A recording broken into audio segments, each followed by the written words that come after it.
case-based reasoning. Case-based reasoning has been formalized for purpose of computer reasoning as a fourth step process.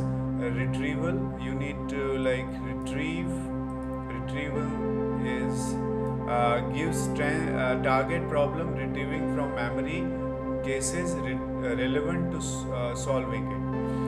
A case consists of problem, its solution. Typically, auto annotations about how the solution was derived. For example, let's see the example how it works. Suppose Fred wants to prepare blueberry pancakes.